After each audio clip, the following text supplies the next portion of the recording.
其实每个人的故事都非常有趣，让我印象深刻。如果今天先想到的话，其实是应该是一个很想要改变世界的年轻人。我所有做的事情都是为了要让这个世界变得更好。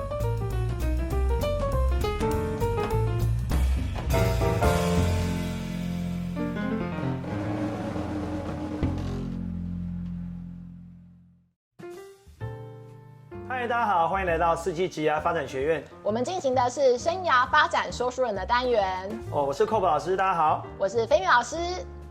菲尼老师啊，是非常有经验的职涯分析的专家呀。他曾经帮过上万个咨询者找到了适合他们的工作的方向，甚至是一个人生生涯的一个规划的方向。那你既然帮助过这么多的人啊，如果我们要从中挑很有趣的，让你印象最深刻的，你会想到什么呢？其实每个人的故事都非常有趣，让我印象深刻。如果今天先想到的话，其实是应该是一个很想要改变世界的年轻人。想改变世界，对，这么有抱负。想要改变世界的这个人，有让你联想到什么样的名人吗？我第一个直觉想到的就是 Elon Musk， 是吗？马斯克先生。他不是就很有钱吗？对，大家都觉得他首富嘛，对，超有钱，对不对？然后他是那个特斯拉的老板，对，他自己还有一个那个火箭公司叫 SpaceX， 对不对？对，SpaceX，原来是他的公司。然后他前阵子把推特买下来。推特在美国很大嘛，对，要把这个对社交平台也买下来。那当然新闻就比较报道，就是说 ，OK， 他有钱买别的公司啊，对啊，然后常常做一些惊人的创举，想怎样就怎样，甚至有人形容他是现代版钢铁人。对，为什么？因为他又有钱，然后又是工程师背景，又有研发能力，对，科技能力又很强。但是我们只看到这样的新闻啊，然后我就认真的研究一下马斯克他的想法，就是他为什么要做这些事情？其实他目的不是为了赚钱的。他不是为了要当首富，那不然他想要干嘛？他骨子里最想要做的事情是说，我所有做的事情都是为了要让这个世界变得更好。好像真的有那么对，他读大量的书籍，然后他做了很多的他的不管开公司啊，做研发，他都想要让这个世界的人过得更好。那你觉得像这样的人通常会具备什么样的特质啊？我觉得这样的人大概第一个啦，他一定要非常有自信。他觉得自己能力够强，才可以改变世界嘛。那第二个，我觉得这种人他应该要很坚持己见，就是很有自己的主见，就是也蛮固执的啦。因为我坚持这个事情，我就不会改变。希望是择善固执。对，然后我觉得第三个重要的是他的口才要很好。就是要去影响说服别人，变成 persuader 这样。persuader 就是影响说服别人，就很像那个走在最前面，然后提倡一个理念，让所有人跟随他。哇，对啊，你看我就说这个口才一定要很好。我觉得马斯克有这样的特质啊。好像你这么一说，倒是真的蛮有道理，也让我联想到我刚刚讲的这个年轻人。好像真的有那么一点接近我们来看一下，就是我遇到这个年轻人的契机就是因为他其实是一个台大毕业非常优秀的年轻人，然后他其实已经在工作，他专门挑非营利组织，然后他去非营利组织工作的时候，发生一个很酷的事情，就是他每次工作大概到1年的时候，人家就觉得他能力很好，然后要把他拔擢变成就是这个储备干部或主管，但是呢，每到这个时候他就说我要离开了。人家要帮你升官你就走。对，而且他这样已经换到第3家，你觉得原因是什么呢？人家正要帮你加薪升官你就走。当然有可能是他觉得在这个单位已经学不到东西了。但我就觉得说，这里面一定其中必有故事，所以呢，我就是遇到他的时候呢，他的主管也蛮想了解他为什么不留下来，所以呢，我们就运用了这个梦想实践卡，然后呢，就是让这个年轻人呢，就是选出10张，在这3年他最重视的价值目标。所以你是用这个工具，对，我们卡片的工具来帮助他分析，更了解自己。那寇文，你帮我看一下，他到底选了几张？他选了12张，对，他非常坚持，他就是不选10张。你请他选10张，他就硬是要选12张。所以你看，这是就你刚刚讲，就是企图心很大，然后就是有自己的主见，坚持想法，有没有好？我们就称呼他少年马斯克。少年马斯克。那我们再来看一下他更像马斯克的部分。你觉得看了一下他选的这些价值目标，你觉得有哪几张可能也是马斯克会非常重视的目标？根据我刚刚讲的几个特质，我觉得啊，你看他选了这个拥有自己的梦想，很重要。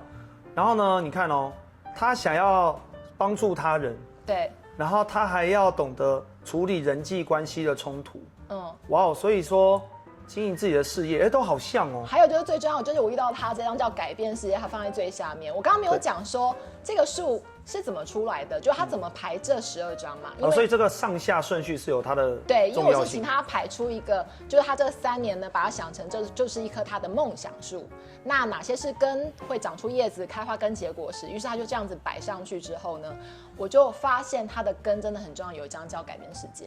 对，然后我就问他这一章的想法的时候，他就跟我说，他之所以想离开这个非营利组织，就是因为他发现他进来1年，觉得这里没有办法改变世界，他就要走了。所以这原来是他真正的原因。他的最核心的意识就是他最要做这件重事情，视的目标就是这一章。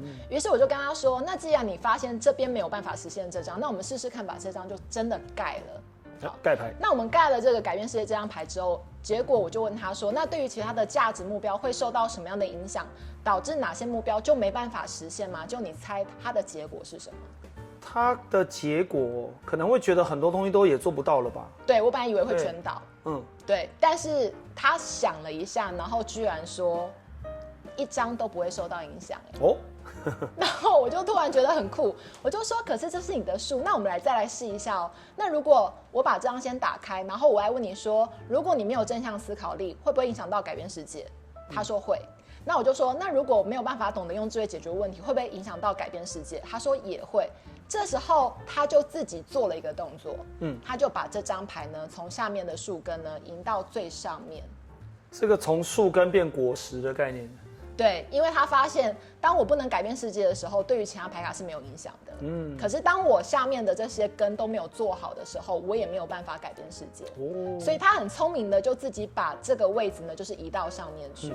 对，所以呢，我就问他接下来的一个问题。那我就问他说，那既然你的树呢是要从这样的方式往上涨的过程，那你有没有发现你现在涨到哪里了？就比如说，帮助他人培养这样思考力，目前大概是几分满的位置？他说大概5分满都有在实现的。那我说，那第2层呢，就是智慧解决问题这一层。他说大概目前还在学习当中，还没有到3分满。于是我就问他说，那如果继续留在现在的非营利组织啊，你觉得可以帮助你实现这2张吗？就是第2层的这个部分。对，他就说确实可以。于是你猜他后来的结果是什么？那既然你都这样点他了，他可能会留在现在的单位。没错，他后来就真的留下来了，因为他就发现。他原本执着在改变世界这个根，觉得这个地方没有办法带来改变世界，就让我联想到很多年轻人其实是把财富自由看得很重要。对，然后他就认为现在的工作如果没有办法实现财富自由，那就不干了。